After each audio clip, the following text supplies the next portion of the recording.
आणि नारायण राणे राज ठाकरेंच्या भेटीला आलेले आहेत। लोकसभेतील विजयानंतर राणे राज ठाकरेंच्या भेटीला आल्याची माहिती समोर येते।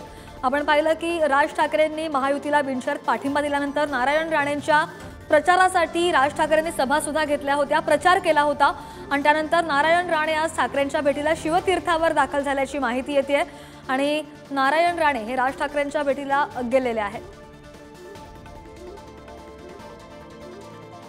या संदर्भात अधिकची माहिती घेत आमचे प्रतिनिधी श्रेयस सावंत आपल्या सोबत जोडले गेलेले आहेत। श्रेयस, आपण पाहिलं की लोकसभेच्या निवडणुका नारायण राणेंचा प्रचार राज ठाकरेंकडून करण्यात आला आणि त्यानंतर निवडणुकांनंतर आणि नारायण राणे निवडून आल्यानंतर पहिल्यांदाच ही भेट होतीये आणि ही भेट खरं महत्त्वाची मानली जाते।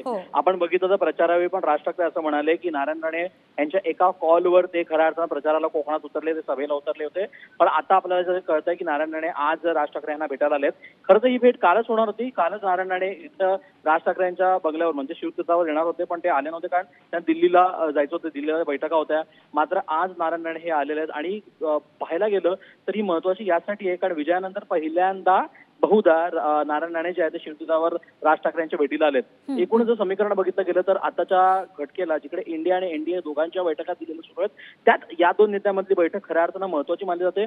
एकूण येणाऱ्या विधानसभा निवडणुका असतील किंवा त्याच्यानंतर जी आत्ताच लवकर येणार आहे ती म्हणजे पदवीधर मतदारसंघाची निवडणूक, ज्याच्यात अभिजित पानसे सुद्धा उभे आहेत आणि त्याच्यात भारतीय जनता पार्टीकडून डावकरी उभे आहेत। या दोघांमध्ये खऱ्या अर्थानं चर्चा याबद्दल होत आहे का, त्याकडे सगळ्यांचं लक्ष लागलंय। बरोबर, त्यामुळे आता येणाऱ्या आगामी ज्या निवडणुका आहेत त्यामध्ये सुद्धा राज ठाकरेंचा रोल महत्त्वाचा ठरतो का हे पाहणं महत्त्वाचं असेल। श्रेयस, धन्यवाद दिलेल्या सगळ्या माहितीसाठी।